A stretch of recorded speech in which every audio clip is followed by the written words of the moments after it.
والصلاة والسلام على أشرف الأنبياء والمرسلين سيدنا ومولانا محمد وعلى آله وصحبه أجمعين. أشهد أن لا إله إلا الله وحده لا شريك له وأشهد أن محمدا عبده ورسوله. Hadirin jemaah salat subuh yang dimuliakan Allah Subhanahu wa taala. Alhamdulillah di pagi hari ini kembali Allah Subhanahu wa taala mempertemukan kita di majelis ini. Kita akan melanjutkan kajian di pagi hari ini, melanjutkan kemarin yang tertunda, yaitu al-iman bil kitab, beriman terhadap kitab. Pembahasan kita terakhir adalah tentang Al-Quran. Kita sudah membahas ta'arif atau definisi Al-Quran, kemudian kedudukan Al-Quran bagi kehidupan kaum muslimin, kemudian tujuan asas dari diturunkannya Al-Quran. Berikutnya kita melihat bagaimana manhaj Al-Quran fi islahil muslimin, bagaimana cara Al-Quran memperbaiki kehidupan kaum muslimin. Manhaj atau metode Al-Quran di dalam memperbaiki umat, diantaranya at-tadarruju fit tasyri', bertahap di dalam pensyariatan. Awal-awal turun Al-Quran, pensyariatan yang ditetapkan oleh Al-Quran itu bertahap. Umpamanya tentang haramnya khamr.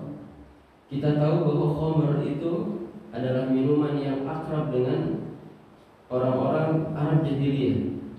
Mereka meminum khamr, di setiap rumah ada khamr, dan mereka menjadikan minum khamr itu sebagai sesuatu yang ringan, bahkan menjadi adat mereka.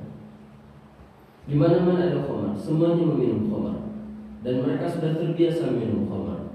Sehingga jika kemudian larangan minum khamr itu langsung dikatakan tidak boleh, langsung diharamkan sejak awal mulanya dakwah Islam, maka niscaya mereka akan lari dari Islam. Sebagaimana Aisyah radhiyallahu anha, istri Nabi sallallahu alaihi wasallam, mengatakan, seandainya ayat yang pertama turun dalam Islam itu adalah ayat larangan minum khamr, niscaya orang-orang Arab akan lari dari Islam.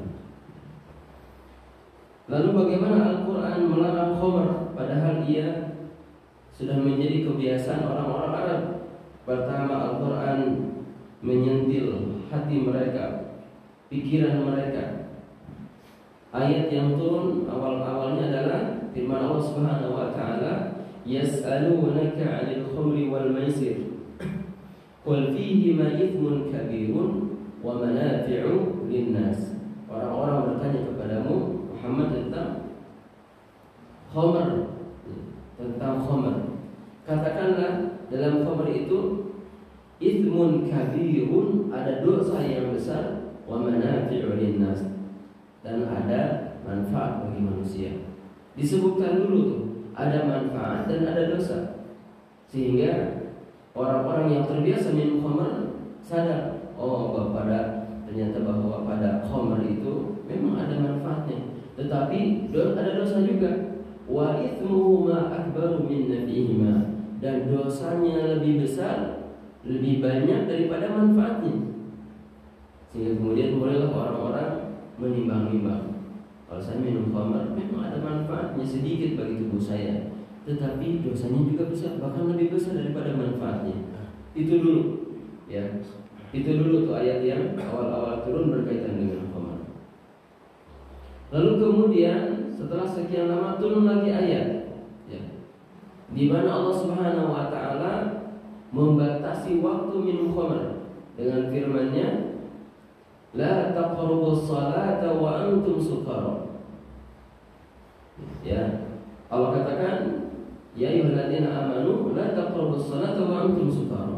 Wahai orang-orang beriman, janganlah kalian dekat-dekat salat sementara kalian dalam keadaan mabuk. Enggak boleh dekat-dekat salat, enggak boleh melakukan salat dalam keadaan mabuk sampai sampai ta'lamuna ma taqulun, sampai kalian faham, ngerti apa yang kalian ucapkan.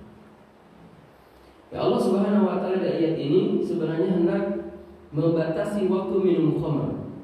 Ya, karena orang kalau minum khamr waktu zuhur asalnya juga pasti kelewatan itu. Ya, karena efek khamr itu lama. Kalau orang minum khamr misalnya antara maghrib dan asar, maka maghribnya sudah pasti lewat. Apalagi kalau minum khamrnya menjelang maghrib, maghribnya lewat, isanya juga lewat. Sehingga waktu yang agak leluasa bagi mereka untuk minum khamr mungkin ba'da subuh atau ba'da isya. Ya, ba'da subuh, karena dari subuh ke zuhur kan panjang. Mungkin sudah siuman lah menjelang waktu zuhurnya gitu. Atau minumnya ba'da isya sehingga subuhnya masih bisa sholat. Tetapi di ayat yang kedua ini Allah Subhanahu wa taala belum mengatakan bahwa khamr itu haram. Tapi Allah Subhanahu wa taala membatasi waktu orang untuk minum khamr. Jadi pertama diberitahu dulu pengetahuan tentang khamr, bahwa khamr itu ada manfaat tapi dosanya lebih gede dari manfaatnya. Yang kedua dibatasi waktu meminumnya. Ya, sehingga banyak kemudian di antara mereka yang sudah lah kalau gitu kalau saya minum khamr gitu. Lalu kemudian yang ketiga turunlah ayat innamal khamru wal maisiru wal ansabu wal azlamu rijsun min amali syaitan fajtanibu. Ya, maksudnya khamr lalu kemudian disebutkan pekerjaan-pekerjaan yang lain itu rijsun, itu adalah najis, min amal syaitan, dan termasuk perbuatan setan, fajtanibuhu, maka jauhilah. Inilah ayat, meskipun tidak dikatakan secara eksplisit haram kan gitu ya, tetapi ini adalah ayat pengharaman tentang khamr, ya, minuman yang memabukkan. Allah katakan rijsun min amal syaitan, dia adalah najis dan termasuk pekerjaan setan.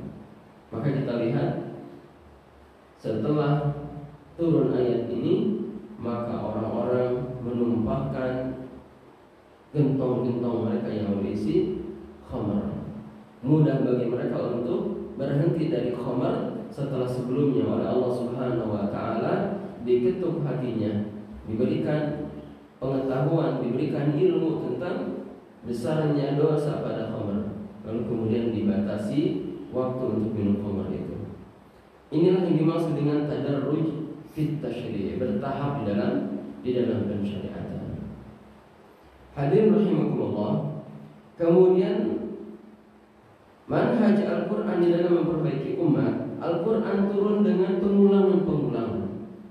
Ya. Allah berfirman, Allah nazzala ahsanal hadithi kitaban mutasyabiha mathani. Allah menurunkan kitab, maksudnya Al-Quran, ya. Nazzala kitab, Allah menazzala asanal hadithi, sebaik-baik ucapan Al-Quran, mutasyabihah, yang mirip-mirip ayat-ayatnya, mathani, dan berulang-ulang. Ya, kita dapati banyak pengulangan ayat, dan dengan pengulangan itu, dengan pengulangan yang banyak itu, orang akan senantiasa ingat, ya. Dan pengulangan itu tentu pada perkara-perkara yang amat sangat penting, yang mana manusia diharapkan ingat dengan ayat-ayat itu, ya, dengan ayat itu. Umpamanya contoh, karena nikmat Allah Subhanahu wa taala itu besar, nikmat Allah Subhanahu wa taala itu luas, manusia harus senantiasa mengingatnya, bersyukur kepada Allah. Maka ayat yang mengingatkan ini pun berulang-ulang. Fabi ayyi ala'i rabbikuma tukadziban. Ulang lagi. Fabi ayyi ala'i rabbikuma tukadziban. Ulang lagi sampai pengulangan berapa kali Pak? 30, 31, 33, 31. Pengulangan fabi ayyi ala'i rabbikuma tukadziban, diulang. Apalagi contoh dalam Al-Quran yang merupakan pengulangan Pak, dalam Al-Quran yang biasa baca Al-Quran, ya. Qul ya ayyuhal kafirun, Ada berapa kali? Qul ya ayyuhal kafirun. Ada di ayat yang lain? Enggak ada, sama sekali. Maksudnya ayat berikutnya. La a'budu ma ta'budun wa la antum, dua kali ya. Di surat Al-Kafirun maksudnya ya. Wa la antum 'abiduna ma a'bud wa la ana minkum wa la antum 'abiduna ma, pengulangan dua kali ya. Wa la antum 'abiduna ma a'bud. Dan tidaklah kalian akan menyembah ilah kami. Karena memang kenyataannya begitu. Orang kafir itu tidak akan pernah menyembah sembahan orang-orang Islam. Dua kali pengulangan. Ada yang lebih banyak lagi. Wailun yawma idzil lil mukatsibin. Di surat Fusilat, surat Al-Mursal. Wailun, neraka wail, celaka. Lil mukatsibin. Wailun yawma idzil lil mukatsibin. Celaka di hari itu orang-orang yang mendustakan. Celaka orang-orang yang mendustakan kehidupan akhirat. Celaka orang-orang yang mendustakan hari kiamat. Mengingat hari kiamat itu perkara yang penting. Karena dengan mengingat hari kiamat, mengingat kehidupan akhirat, kehidupan orang itu akan terkendali. Ia akan melakukan dosa, ingat, nanti akan dibangkitkan di hari kiamat. Orang hendak melakukan dosa, ingat lagi hari kiamat. Hendak melakukan dosa, ingat lagi hari kiamat. Sehingga dia akan berhenti dari dosa. Ya, akan terkendali kehidupan kita kalau mengingat kehidupan akhirat. Karena mengingat kehidupan akhirat itu penting, maka di antara ayat yang paling banyak diulangi dalam Al-Quran adalah mengingat tentang kehidupan akhirat, tentang hari kiamat. Allah Subhanahu wa Ta'ala menyebutkan berulang-ulang dengan berbagai macam redaksi. Hari kiamat, ada di satu ayat menyebutkan yaumul qiyamah. Ya. La uqsimu biyaumil qiyamah. Yaumul qiyamah maksudnya hari kiamat, al-akhirat. Di ayat yang lain al-haqqah. Apa itu al-haqqah? Hari kiamat juga. Al-qari'ah. Apa al-qari'ah? Hari kiamat. Ya. Hari kiamat juga. Idza waqa'atil waqi'ah. Apa artinya? Hari kiamat juga. Hari kiamat juga. Iqtarabatis sa'atu wa syaqqal qamar. Iqtarabatis sa'atu wa syaqqal qamar. Telah dekat kepada manusia hari kiamat dan bulan sudah terbelah. As-sa'ah maksudnya hari kiamat. Banyak sekali penyebutan hari kiamat diungkapkan dengan kalimat yang berbeda-beda. Ya. Tapi intinya adalah pengulangan. Nah, tidaklah diulang dalam satu ayat di dalam Al-Quran kecuali pada perkara-perkara yang penting yang kaum muslimin harus selalu ingat. Ya, Allah Subhanahu Wa Taala menyebutkan hari kiamat berulang-ulang karena dia adalah sesuatu yang harus banyak diingat oleh kita.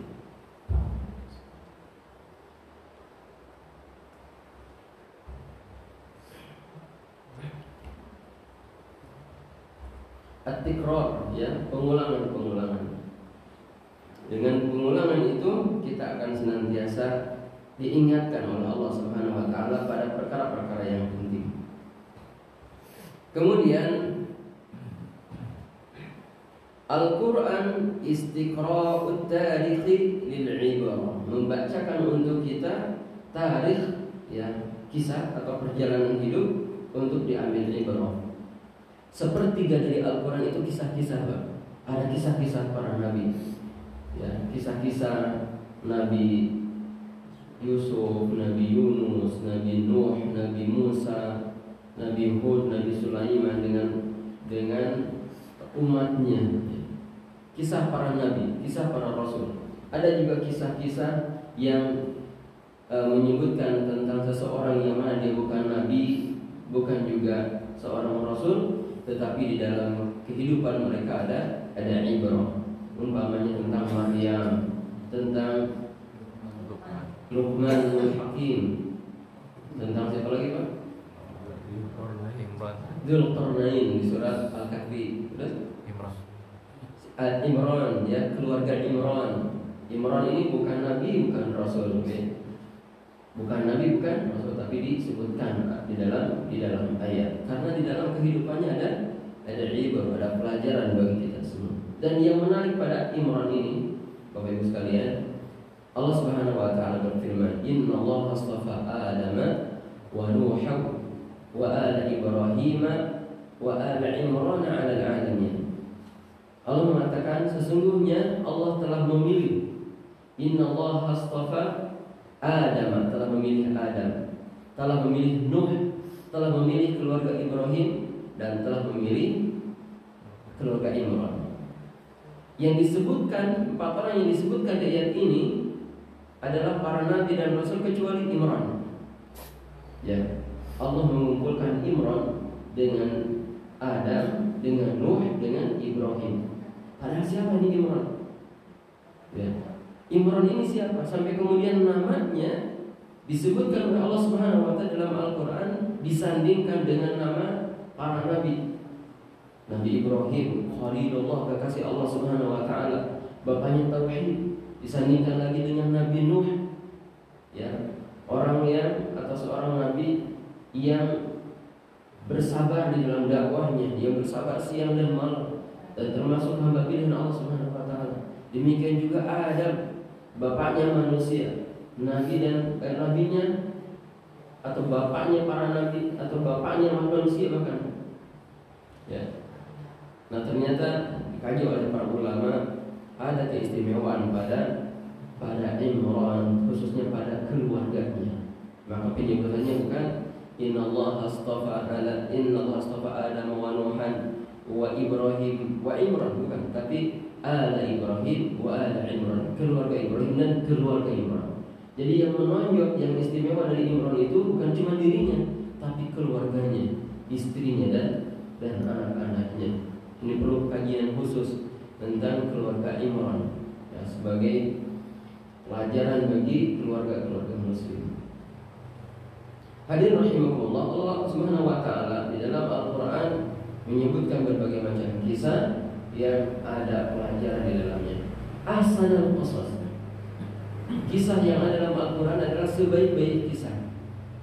Ahabbul qisas, kisah yang paling ahabbul qasas, kisah yang paling benar. Ya, karena kisah yang di dalam Al-Quran itu bukan dongeng, tetapi sesuatu yang betul-betul real pernah terjadi, yang kemudian diketengahkan kembali oleh Allah Subhanahu wa taala. Jadi kisah dalam Al-Quran itu sebenar-benar kisah, kemudian sebaik-baik kisah, dan semanfaat-manfaatnya kisah. Anfa'ul qasas, kisah yang paling memberikan banyak manfaat. Karena kadang-kadang ada kisah-kisah, ya, cerita yang pernah terjadi zaman dulu, lalu kemudian dibacakan, disebutkan, tapi tidak ada manfaatnya, nggak ada ibrahnya, banyak begitu.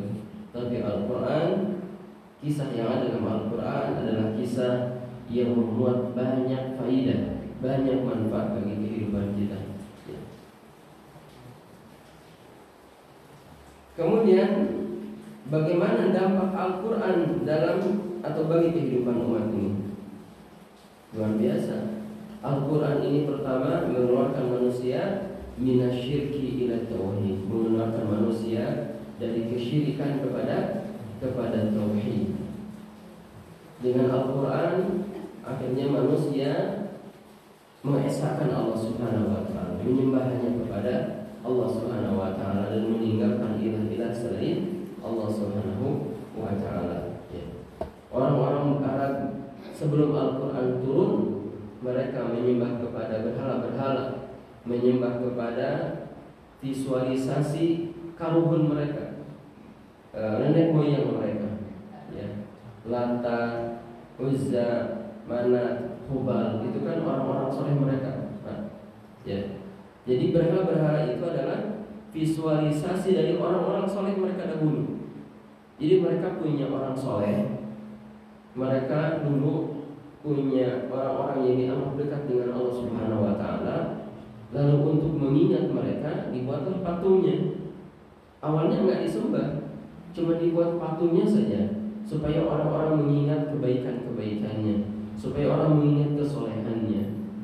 Tapi lama-kelamaan iblis membisikkan mereka dengan mengatakan berdoalah dekat patung-patung mereka karena mereka adalah orang-orang soleh, semoga doamu diijabah oleh Allah Subhanahu wa taala. Ini awalnya begitu.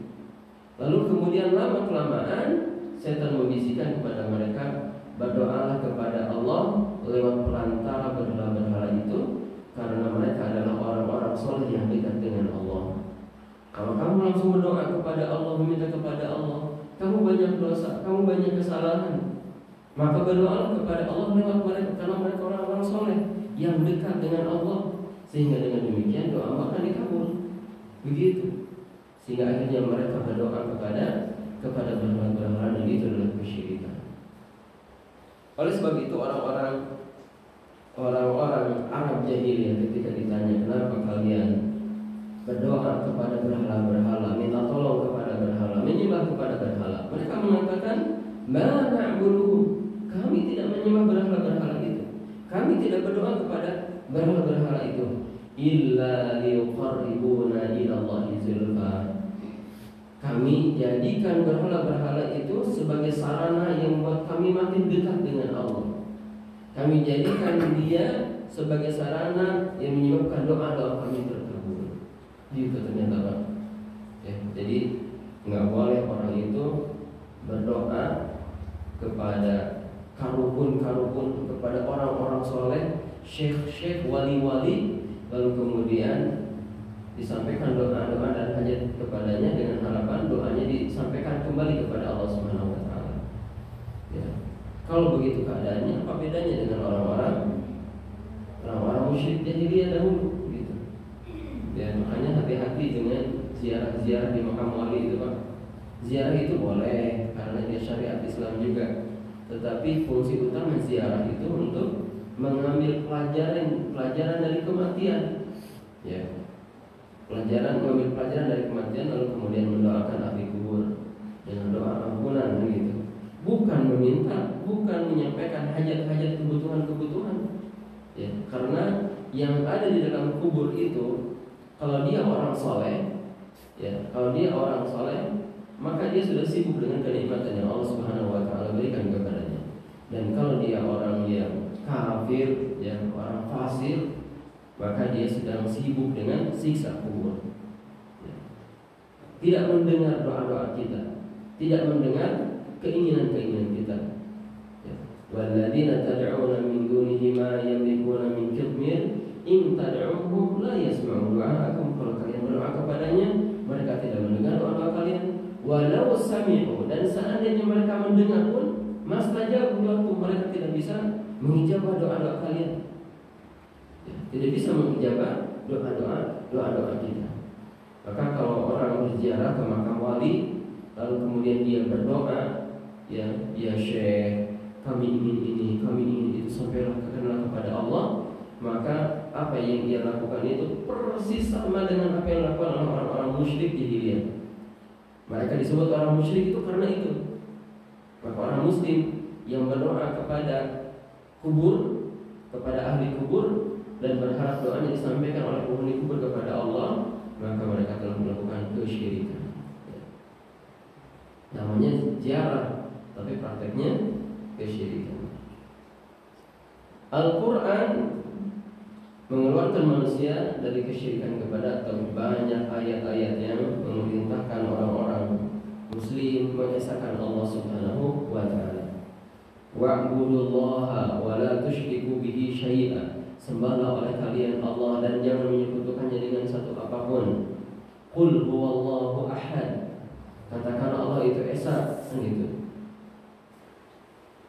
Wa ilahukum ilahu wahid, dan ilah kalian adalah ilah yang esa, Allah Subhanahu wa taala, dan seterusnya.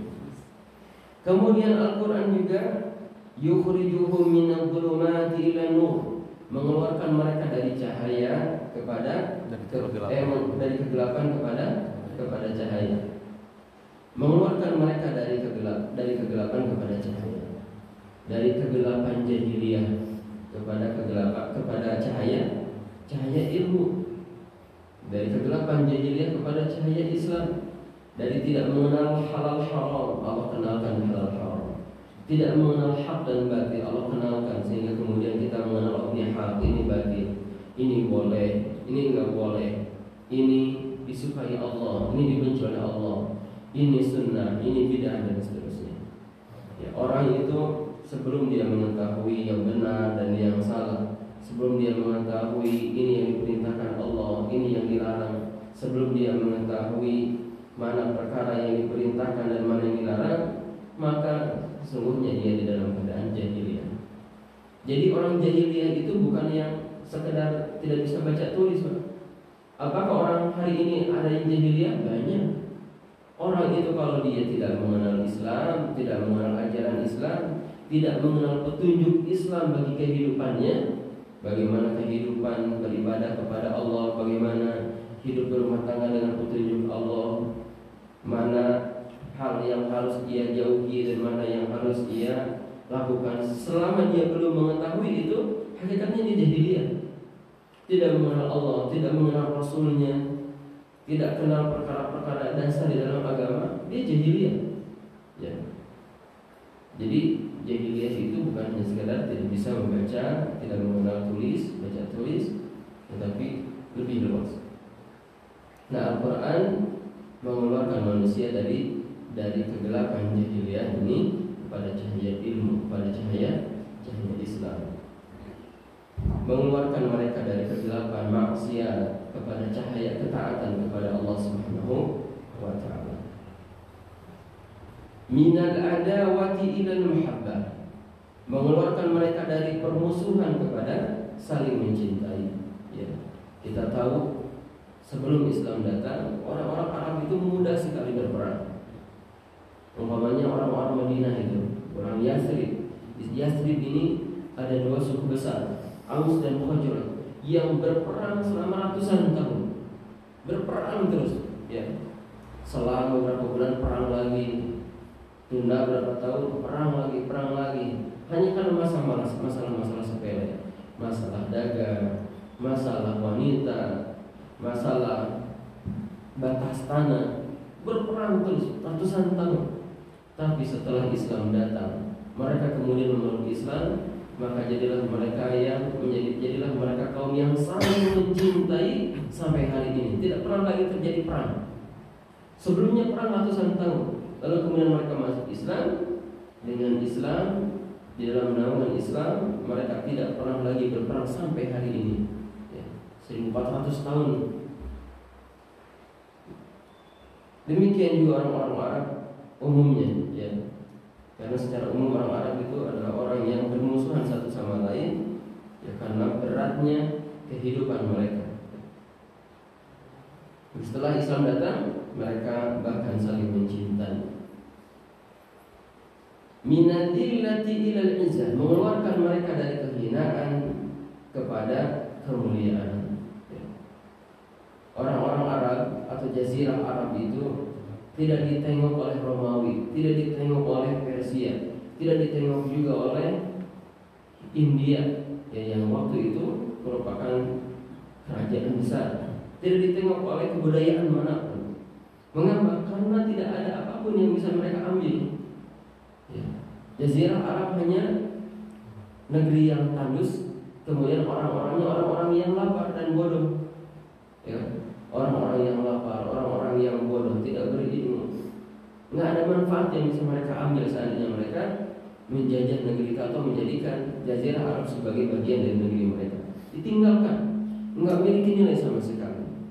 Tapi kita lihat setelah Al-Quran turun, lalu kemudian penduduknya berpegang teguh dengannya, hanya waktu puluhan tahun saja di masa Umar bin Khattab radhiyallahu anhu, 2/3 dunia dikuasai. Bayangkan,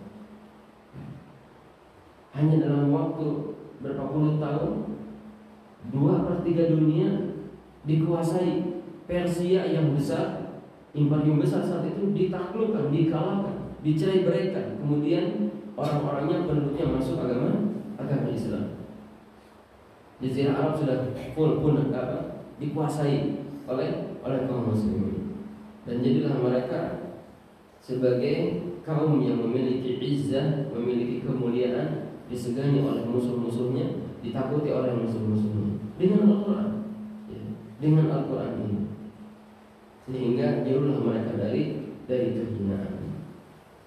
Dan kemuliaan yang telah dicapai oleh generasi terdahulu dengan Al-Quran ini bisa diraih kembali oleh generasi kita ini kalau sikap kita terhadap Al-Quran sebagaimana generasi terdahulu terhadap Al-Quran. Bapak Ibu hadirin rahimakumullah, ini dulu yang ingin saya sampaikan pada kesempatan pagi ini berkaitan dengan dampak Al-Quran terhadap kehidupan umat ini. Demikian kita cukupkan. Subhanallah wa bihamdika asyhadu an la ilaha illa anta astaghfiruka wa atubu ilaik. Wa sallallahu ala Muhammadin wa ala alihi wa sahbihi wa sallam. Walhamdulillahi rabbil alamin. Assalamualaikum warahmatullahi wabarakatuh.